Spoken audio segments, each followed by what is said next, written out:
శివత్రయం అధ్యాయం 5వ భాగం. స్వచ్ఛమైన జీవన భూమి ఇతర సరిహద్దు సంస్థలైన తక్షణశిల, కరచాప, లోథల్ పట్టణాల్లో కాకుండా కాశ్మీర్ రాజధాని అయిన శ్రీనగర్లోనే నీలకంఠుడి అవతారం జరిగిందని, కేవలం తన రాజధానిలోనే నీలకంఠుడు అవతరించారనే విషయాన్ని ఆ క్షేత్రపాలకుడైన చెనారధ్వజుడు ప్రపంచనాథన్నిటికీ చాటి చెప్పాలనుకున్నాడు. తన శ్రీనగర్ కానీ మలూహా రాజధాని దేవతల నివాస భూమి అయిన దేవగిరి నుంచి పావురాయి వచ్చిన సందేశం అతన్ని అడ్డుకుంది. ఆదేశాలు చాలా స్పష్టంగా ఉన్నాయి. చక్రవర్తి స్వయంగా శివుణ్ణి చూసి నిర్ధారించకుండా నీలకంఠుడి ఆవిష్కారం సంగతి రహస్యంగా ఉంచాలి.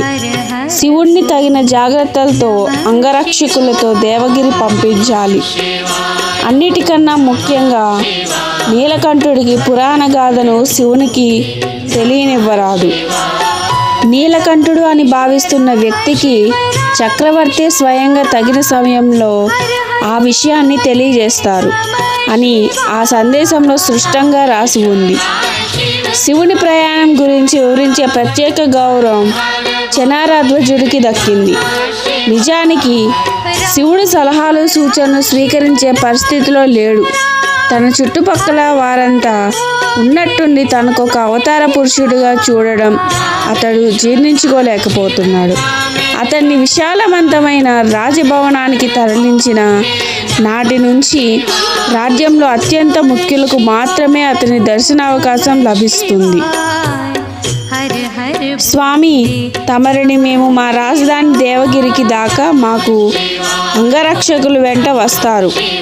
ఇక్కడికి కొన్ని వారాల దూరంలోనే ఉంది అంటూ చెనారధ్వజుడు కండలు తిరిగిన తన భారీ కాయాన్ని అతి కష్టం మీద ముందుకు వంచుతూ వినయంగా చెప్పాడు. అసలు నీలకంఠమేమిటో, పురాణమేమిటో, ఈ గోలేంటో ఎవరైనా చెప్తారా? ఈ విషయం నాకు స్పష్టంగా తెలిసేంత వరకు నేను ఎక్కడికి కదలను. శివుడు కోపంగా బదులిచ్చాడు. స్వామి, దయచేసి మా మీద విశ్వాసం ఉంచండి. అతి త్వరలో తమకు పూర్తిగా అన్ని విషయాలు తెలుస్తాయి. దేవగిరి చేరగానే చక్రవర్తి స్వయంగా తమతో ఈ విషయాన్ని చర్చిస్తారు. మరి నా తెగ సంగతేమిటి? వారికి ఇక్కడ కాశ్మీరులో భూములు ఇస్తాం ప్రభు. వారు సౌకర్యవంతమైన జీవనం గడపడానికి తగిన వనరులన్నీ కల్పిస్తాము. వాళ్ళను బందీలుగా ఉంచుతారా? అయ్యో స్వామి, ఎంత మాట! చెనారధ్వజుడు చాలా బాధపడిన సంగతి అతని ముఖంలో స్పష్టంగా తెలుస్తుంది. వాళ్ళు మీ తెగ స్వామి. నాకే కనుక పూర్తి అధికారం ఉంటే వారిని జీవితాంతం రాజబంధువుల్లా బతికే అవకాశం కల్పించేవాడిని. కానీ చట్టమంటూ చట్టమే కదా. మీకోసమైనా సరే వాటిని ఉల్లంఘించడం సాధ్యం కాదు కదా స్వామి. మీరు వచ్చేటప్పుడు ఏమేమి ఇస్తారని వాగ్దానం చేశారో ఆ వాగ్దానాలన్నీ అమలు చేయబడతాయి. మీరు అవసరం అనుకుంటే భవిష్యత్తులో చట్టాలను మార్చుకోవచ్చు. అప్పుడు మనం వాళ్ళను ఎక్కడైనా అవకాశం కల్పించవచ్చు. దయచేసి స్వామి అని నంది శివుని బతిమలాడాడు. మమ్మల్ని నమ్మండి. మలూహా సామ్రాజ్యాన్ని అంతటికీ మీరంత విలువైన వారో మీరు ఊహించలేరు. మేము మీకోసం చాలా కాలంగా ఎదురు చూస్తున్నాం. మాకు మీ సహాయం కావాలి. రక్షించండి, దయచేసి రక్షించండి. ఆపదలో అసహాయంగా ఉన్న మహిళ ఆర్తనాదం శివుడికి గుర్తొచ్చింది. ఎన్నో ఏళ్ల క్రితం జరిగిన ఆ బాధాకర సంఘటన మదిలో వెంటాడడంతో శివుడు నిశ్శబ్దంగా ఉండిపోయాడు. మీ భవిష్యత్తు ఈ మహాపర్వతాల కన్నా చాలా మహోత్తరమైనది. గాడిద గుడ్డు, నేనలాంటి గొప్ప భవిష్యత్తులకు అర్హుణ్ణి కాను. నేనంతటి దోషినో వీళ్ళకు తెలిస్తే ఈ అర్థం లేని వాగుడంతా వెంటనే మానేస్తారు. నాకేం చేయాలో పాలుపోవడం లేదు భద్ర. దాల్ సరస్సు ఒడ్డున ఉన్న రాచ ఉద్యానవనంలో శివుడు కూర్చొని ఉన్నాడు. పక్కనే అతని స్నేహితుడు జాగ్రత్తగా చిలుంబు గొట్టంలో గంజాయి నింపుతున్నాడు. ఆ చిలుంబు గొట్టం వెలిగించే ప్రయత్నంలో ఉన్న భద్రునితో శివుడు, అంటే నీ అభిప్రాయం చెప్పు అని అర్థం అని మిత్రుడిని విసుక్కున్నాడు. కాదు, అది నీకు చిలింపు కొట్టం అందించమని అనుకున్నాను శివ. అరే, సలహా చెప్పమంటే చెప్పవేమిరా? కోపంగా అడిగాడు శివుడు. మనం ఇంకా ఒకరినొకరు సంప్రదించకుండా ఏ పని చేయమని అదే స్నేహితులం. భద్రుడు నవ్వాడు. కాదు, ఇప్పుడు మనం అలా కాదు. నువ్వు తెగ మొత్తానికి నాయకుడివి. నీ నిర్ణయాల మీద మొత్తం తెగ యొక్క చావు బతుకులు ఆధారపడి ఉంది. ఇతర అభిప్రాయాలతో నీ ఆలోచనలు కలగాపులగం చేయడం మంచి పని కాదు. మనం పక్రాదీలం కాదు. వాళ్ళ తెగలో కాస్త పెద్ద నోరున్న వాళ్ళ మాట నాయకుడు వినాల్సి వస్తుంది. గుణతెగలో మాత్రం నాయకుడు ఆలోచనలే పెద్దపీట వేస్తాం. ఇది మన సంప్రదాయం. శివుడు ఆగ్రహంతో కనుబొమ్మలు ఎగరవేశాడు. కొన్ని సంప్రదాయాలను మానేస్తేనే మంచిది. భద్రుడు నోరు తెరవలేడు. శివుడు విసుగ్గా తన చేతిని చాచి భద్రుడి నుంచి చిలుంగొట్టం లాక్కున్నాడు. దీర్ఘంగా దమ్ము పీల్చి గంజాయి శరీరం అంతా ఆక్రమిస్తూ ఉన్న హాయిని ఒక్క నిమిషం అనుభవించాడు. ఈ నీలకంఠుడి కథకు సంబంధించిన ఒక విషయం విన్నాను అన్నాడు భద్రుడు. ఈ మలుహ వాళ్ళేదో పెద్ద కష్టంలో ఉన్నారు. నీలకంఠుడు ఒక్కడే వాళ్ళను రక్షించగలడు. కానీ నాకిక్కడ ఎలాంటి కష్టము కనబడడం లేదే. అంతా చాలా చక్కగా లోపరహితంగా ఉంది. నిజంగా కష్టాలేమిటో తెలియాలంటే వీళ్ళను మన ప్రాంతానికి తీసుకువెళ్ళి వదిలేయాలి. భద్రుడు చిన్నగా నవ్వాడు. కానీ ఈ నీలకంఠం గొడవేంటి? దానివల్ల నువ్వు వాళ్ళ రక్షకుడు కావడం ఏమిటి? నాకు తెలిస్తే సమస్య ఏముంది? వీళ్ళంతా మనకన్నా చాలా ఆధునికంగా ఉన్నారు. కానీ నన్నేదో దేవుళ్ళలా కొలుస్తున్నారు. అది నా కంఠం రంగు నీలంగా మారడం వల్ల. నా ఉద్దేశంలో వాళ్ళ మందులు చాలా మాయగా ఉన్నాయి. నా వీపు మీద గూని కొంచెం తగ్గింది చూసావా? అవును, నిజమే. వీళ్ళ వైద్యులు మాత్రం చాలా గొప్పవాళ్ళు. వాళ్ళ వైద్యులని బ్రాహ్మణులని అంటారని నీకు తెలుసా? ఆయుర్వేదిలా ఉన్న వాళ్ళన? శివుడు తన చిలుంపు గొట్టం భద్రుడికి తిరిగి ఇస్తూ అడిగాడు. అవును, కానీ బ్రాహ్మణులు కేవలం వైద్యం మాత్రమే చేయరు. వాళ్ళల్లో ఉపాధ్యాయులు, న్యాయవాదులు, పూజారులు ఒకటేమిటి తెలివితేటలలో చేయాల్సిన పనులన్నీ చేస్తారు. ప్రతిభావంతులు. శివుడు సాలోచనగా అన్నాడు. అదొక్కడే కాదు, గట్టిగా గంజాయి దమ్ము పీలుస్తూ చెప్పాడు భద్రుడు. వీళ్ళకి ప్రత్యేకతలను గురించి విడదీసే వ్యవస్థ ఉంది. బ్రాహ్మణులే కాక యుద్ధాలు చేస్తూ పరిపాలన చేసే క్షత్రియులు అనే తెగ కూడా ఉంది. మహిళల్లో కూడా క్షత్రియులు ఉంటారు. నిజంగానా? వాళ్ళ సైన్యంలో ఆడవాళ్లకు అనుమతి ఉందా? స్పష్టంగా చూస్తే క్షత్రియ ఆడవాళ్ళ సంఖ్య తక్కువగానే ఉన్నట్లుంది. కానీ ఆడవాళ్లకు సైన్యంలో చేరే అవకాశం అయితే ఉంది. అయితే వాళ్ళు చిక్కుల్లో పడడంలో ఆశ్చర్యమేముంది? మలుహల విచిత్రమైన పద్ధతులను తలుచుకొని మిత్రులిద్దరూ గట్టిగా నవ్వుకున్నారు. తన సమాచార ప్రసారాన్ని కొనసాగించే ముందు భద్రుడు మరోసారి గట్టిగా దమ్ము పీల్చాడు. అలాగే వాళ్ళల్లో చేతి పనుల్లోనూ వర్తక వాణిజ్యాల్లోనూ నిపుణులైన వైశ్యులు అనే తెగ కూడా ఉంది. రైతులుగాను శ్రామికులుగాను పనిచేసే శూద్రులు అనే తెగ కూడా ఉంది. అలాగే ఒక కులం వాళ్ళు ఇంకొక కులం వాళ్ళ పనులు చేయకూడదు. ఆగాగు అన్నాడు శివుడు. అంటే నీవు యుద్ధ వీరుడివి కనుక సంతలో అమ్మకాలు కొనుగోలు పనులు చేయకూడదా? ఆగాగు అన్నాడు శివుడు. అంటే నీవు యుద్ధ వీరుడివి కనుక సంతలో అమ్మకాలు కొనుగోలు పని చేయకూడదా? అవును. ఓరి వెధవా, అలా అయితే నా కోసం గంజాయి ఎలా తెస్తావు? నీకు చేతనైంత అదొక్క పనే కదా. కోపం నటించిన భద్రుడు శివుణ్ణి కొట్టబోతున్నట్లు నటించగా, సరదాగా అన్నానులే ఊరుకో అంటూ శివుడు లాఘవంగా తప్పుకున్నాడు. భద్రుడి చేతి నుంచి చిలుంబి కొట్టం లాక్కొని మరొకసారి గట్టిగా దమ్ము పీల్చాడు. మనం నిజంగా మాట్లాడుకోవాల్సింది వదిలేసి మిగిలిన అన్ని విషయాలు మాట్లాడుకుంటున్నాం. శివుడు మరోసారి గంభీరంగా మారిపోయాడు. వాళ్ళు ఇంతైన వాళ్ళైతే కావచ్చు, కానీ ఇప్పుడు నేనేం చేయాలి? నువ్వేం చేద్దాం అనుకుంటున్నావు? తోటలో దూరంగా ఉన్న గులాబీలను పరిశీలిస్తున్నాడు శివుడు. తల తిప్పి దూరంగా చూశాడు. నేను మరొకసారి పిరికివాళ్ళ పారిపోదాం అనుకోవడం లేదు. ఏమిటి అని భద్రుడు అడిగాడు, శివుడి మాటలు సరిగ్గా వినపడక. మరోసారి కూడా పారిపోతే నన్ను నేను ఎప్పటికీ క్షమించుకోలేను అని శివుడు అన్నాడు. స్పష్టంగా చెప్పాడు. కానీ అది నీ తప్పు కాదు, అది నా తప్పే. భద్రుడు ఇంక తాను చెప్పగలిగింది ఏమీ లేదన్నట్లు మౌనంగా ఉండిపోయాడు. తన కళ్ళను చేతులతో మూసుకుంటూ అది తప్పే అని మరోసారి గట్టిగా నిట్టూర్చాడు.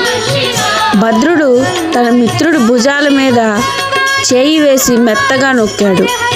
శివుడు ఆ విషాద వీచిక నుండి బయటపడేంత వరకు అలాగే చేయి వేసి ఉంచాడు. శివుడు భద్రుడి వైపు తల తిప్పి, మిత్రమా, నాకు నీ సలహా కావాలి, నేనేం చేయాలో చెప్పు అన్నాడు. వాళ్ళు నా సహాయం ఆర్థిస్తే నేను కాదని పిరికివాడిలా పారిపోలేను. అలాగని నన్ను నమ్ముకొని వచ్చిన నా తెగ వాళ్ళందరినీ వదిలి నేను ఎలా వెళ్ళగలను?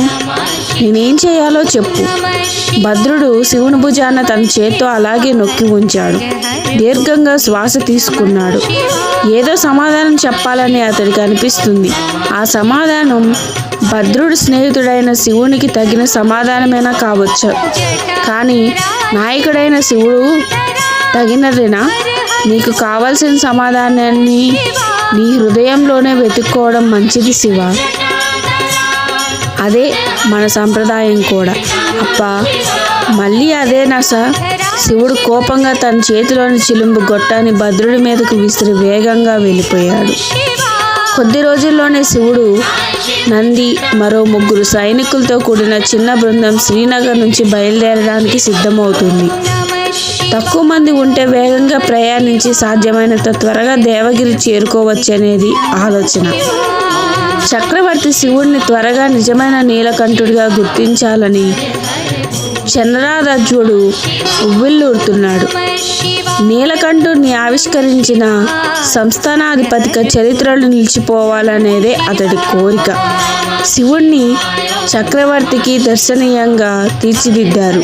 అతని జుట్టుకు నూనె రాసి బాగా దువ్వారు. జతల కొద్ది ఖరీదైన దుస్తులు, ఆకర్షణీయమైన కండలు, కంఠహారాలు, ఇంకా ఇతర నగలు అతడి కండలు తిరిగిన శరీరానికి అలంకరించారు. అతడి అందమైన ముఖాన్ని ఆయుర్వేద వనమూలికలతో రుద్ది ఎన్నో ఏళ్లుగా పేరుకున్న మృతకణాలను తొలగించారు. తలతలా నీలంగా మెరుస్తున్న కంఠం ఎవరిని ఆకర్షించకుండా మెడ చుట్టూ అందమైన కండువా చుట్టారు. దాని మీద తెలివిగా పూసలతో తయారు చేసిన హారాన్ని వరుసలుగా కంఠం చుట్టూ చుట్టారు. మలూహ మగవారు సంప్రదాయ వేడుకల్లో ధరించే పూసలతో కుట్టబడిన దుస్తుల్లా ఉన్నది. చల్లని కంఠం చుట్టూ చుట్టబడిన వలన కొంచెం వెచ్చగా ఉంది. నేను త్వరగా వచ్చేస్తానత్త. శివుడు భద్రుడి తల్లిని కౌగలించుకున్నాడు. ఆమెకున్న కుంటితనం కూడా కొంచెం తగ్గి ఉండడం చూసి అతడు ఆశ్చర్యపోయాడు. వీళ్ళ మందులు నిజంగా మత్తుగా ఉంది. విచారంగా తన వంక చూస్తున్న భద్రునితో శివుడు, మన వాళ్ళందరినీ బాగా చూసుకో, నేను వచ్చేంత వరకు నువ్వే వీళ్లకు నాయకుడివి అని గుసగుసలాడాడు. భద్రుడు ఆశ్చర్యంతో ఒక అడుగు వెనక్కి వేశాడు. నేను నీ స్నేహితుడిని అయినంత మాత్రాన నాయకుడికి చేయాల్సిన పని లేదు అన్నాడు. చేసి తీరాలిరా వెర్రివాడ, ఎందుకంటే నువ్వే నాకంటే సమర్థుడివి. తన మిత్రుడు కంట తడిపెట్టుకోవడం చూస్తాడని భద్రుడు 2 అడుగులు ముందుకు వేసి శివుడిని కౌగలించుకున్నాడు. అలా అనకు శివ, కలలో కూడా నేను నీకు సాటి రాను. నోరు మూసుకో, నేను చెప్పే జాగ్రత్తగా విను. శివుడు బాధగా నవ్వుతున్న భద్రునితో అన్నాడు. ఈ సంస్థానంలో గుణతెగ వారికి ఎలాంటి ప్రమాదం లేదనే నా ఉద్దేశం. కనీసం కైలాస శిఖరంలో మనం ఎదుర్కొన్న కష్టాలతో పోలిస్తే అవి లెక్కలోకి రావు. ఒకవేళ ఏదైనా వచ్చిన ఆయుర్వతిని అడుగు. మన వాళ్ళందరూ అనారోగ్యంతో బాధపడుతున్నప్పుడు ఆమెను సంప్రదించే తీరు నేను చూశాను. మనందరినీ కాపాడాలని ఆమె చాలా గట్టిగా ప్రయత్నించింది. ఆమెను మనం నమ్మవచ్చు. భద్రుడు శివుడి మాటలకు తల ఊపి మరోసారి శివుడిని కౌగలించుకున్నాడు. గది నుంచి తిరిగి వెళ్ళిపోయాడు. స్వామి, నేను లోపలికి రావచ్చా? ఆయుర్వతి మెల్లగా గది తలుపు తట్టింది. వారం రోజుల క్రితం జరిగిన అదృష్ట గడియలు అనంతరం ఆమె శివుడి వద్దకు రావడం మళ్ళీ ఇదే మొదటిసారి. వారం రోజులకే శివుడిని చూసి యుగాలుగా అయిపోయినట్లుగా ఆమెకు అనిపిస్తుంది. గాంభీర్యం మార్పు ఆమెలో స్పష్టంగా కనిపిస్తుంది. ఏదో దైవాశీర్వాదం పొందిన దానిలా ఉంది. లోపలికి రండి ఆయుర్వతి. అలాగే స్వామి అంటూ మాట్లాడింది. నేను ఇంకా మీరు కొన్ని రోజుల క్రితం చూసిన అదే ఆ పాత మురికి వలసదారుడనే. అయ్యో, అలా అన్నందుకు క్షమించండి స్వామి. నేను అలా మాట్లాడడం చాలా తప్పు. దానికి మీరే శిక్ష వేసినా అనుభవించడానికి సిద్ధంగా ఉన్నాను. ఏమైంది మీకు? ఉన్నమాట చెప్పినందుకు శిక్ష వేయాలా? ఈ నీలకంఠం వల్ల అంతగా లోకాల్ని తలక్రిందులైపోతున్నట్లు మాట్లాడుతున్నారెందుకు? త్వరలోనే మీకు కారణాలన్నీ తెలుస్తాయి స్వామి. ఆయుర్వతి తల వంచి గొనిగినట్లుగా అంది.